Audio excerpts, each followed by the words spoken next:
आगामी विधानसभा चुनाव को लेकर हिमाचल प्रदेश कांग्रेस ने तैयारियां तेज कर दी है। प्रदेश कांग्रेस महासचिव संगठन विनोद सिंटा ने कहा कि कांग्रेस पार्टी चुनाव के लिए पूरी तरह तैयार है और संगठन को बूथ स्तर तक मजबूत करने के लिए लगातार कार्य किया जा रहा है।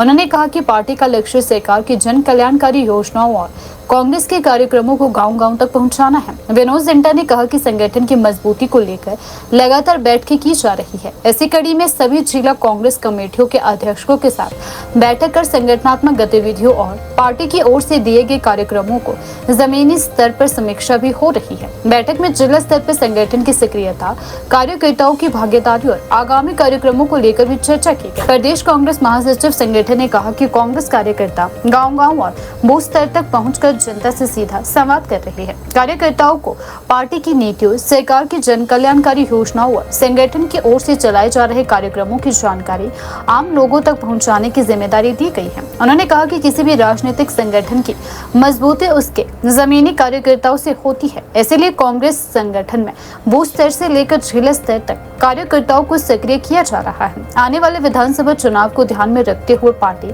संगठनात्मक गतिविधियों को और तेज करेगी। विनोद सिंटा ने कहा कि देश और प्रदेश का निर्माण सभी लोगों की सहमति और सहभागिता के साथ होता है। कांग्रेस विकास, पारदर्शिता और जवाबदेही की राजनीति में विश्वास रखती है। उन्होंने कहा कि सरकार और राजनीतिक दलों की जिम्मेदारी है कि जनता के हितों को सर्वोच्च प्राथमिकता दी जाए। उन्होंने कहा कि किसी भी व्यक्ति की ओर से गलत या गैर कानूनी कार्य किया जाता है तो कानून के अनुसार कार्यवाही की जाती है। कानून सभी के लिए समान होना चाहिए और किसी भी व्यक्ति को उसके राजनीतिक प्रभाव या पद के आधार पर विशेष संरक्षण नहीं मिलना चाहिए।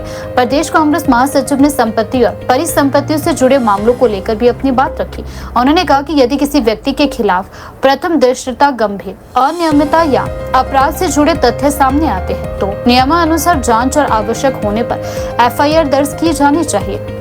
सिंटा ने कहा कि कानून को अपना काम स्वतंत्र रूप से करने दिया जाना चाहिए। उन्होंने कहा कि किसी भी मामले में दोषी कौन है उसका फैसला जांच और कानूनी प्रक्रिया के बाद ही होना चाहिए। देखिए, आगामी 2027 के विधानसभा चुनाव को लेकर कांग्रेस पार्टी बिल्कुल एक्शन मोड पर आ चुकी है और आज हमने सभी जिला कांग्रेस कमेटी के अध्यक्ष और प्रदेश कांग्रेस कमेटी के जितने भी हमारे पदाधिकारी है उनकी एक रिव्यू बैठक रखी है। सभी से हम रिव्यू ले रहे हैं कि क्या क्या उनके जिलों में एक्टिविटीज चल रही है और कितने जो भी टारगेट्स कांग्रेस पार्टी ने दिए हैं, कार्यक्रम हमने ब्लॉक कांग्रेस कमेटी को दिए हैं, जिला कांग्रेस कमेटी को दिए हैं, वो लोग कितने सीरियसली उस कार्यक्रम को जमीन पे एक्टिवली हो रहे हैं और जो जमीनी स्तर पर कांग्रेस पार्टी के साथ क्या स्थिति है, लोगों के बीच क्या रुझान है, इन्हीं सभी बातों को लेकर रिव्यू बैठक रखी गई है।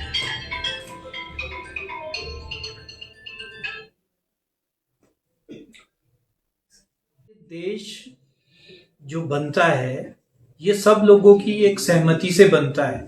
कोई भी गलत काम करेगा तो उसके ऊपर कानूनी कार्रवाई तो होगी।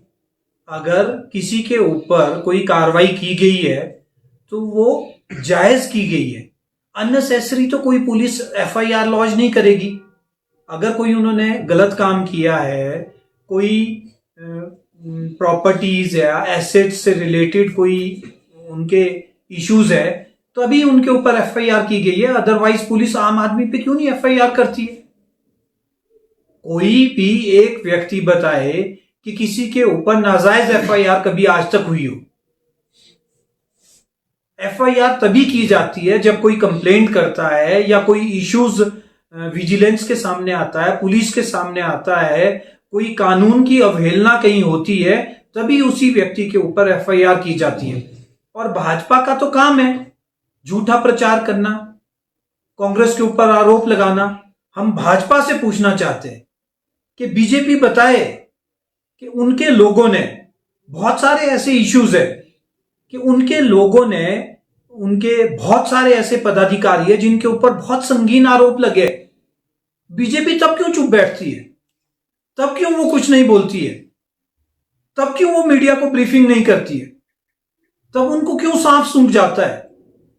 हम ये बिल्कुल कांग्रेस पार्टी निस्वार्थ भावना से प्रदेश की सेवा कर रही है, प्रदेश के लोगों की सेवा कर रही है, प्रदेश के लोगों के अधिकारों की लड़ाई लड़ रही है और बिल्कुल निष्पक्ष होकर प्रदेश सरकार प्रदेश के अंदर काम कर रही है।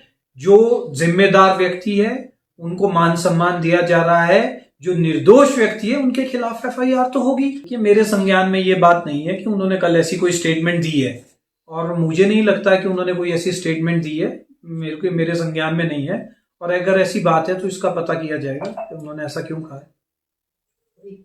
जी को नोटिस किया है कि हमारे जो पार्टी के सीनियर लीडर है, पूर्व में प्रदेश अध्यक्ष भी रहे हैं और ठेऊ विधानसभा से पार्टी के हमारे विधायक भी चुने गए हैं, उनके खिलाफ जो भी टिप्पणी की है तो केर सिंह खाची जी को हमने पिछले कल नोटिस जारी किया है कि वो हमें एक हफ्ते के अंदर बताए कि उन्होंने ऐसा स्टेटमेंट क्यों जारी की है और क्यों ना उनके खिलाफ कार्रवाई की जाए।